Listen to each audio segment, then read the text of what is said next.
दही मिरची बनवण्यासाठी मिरची आणि लसूण मिक्सरच्या भांड्याला जाडसर वाटून घेऊ। मिरची आणि लसूण वाटून झालेला आहे। आता फोडणी देऊ आपण। फोडणीसाठी कढईत तेल घेऊ। तेलात हिंग,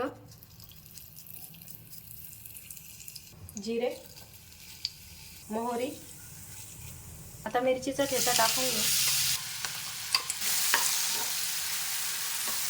यात हळद, लाल मिरची पावडर, बडीशोप, धने जिरे पावडर, चवीपुरतं मीठ हे सगळं चांगलं मिक्स करून घेऊ। आता यात 2 चमचे दही टाकू।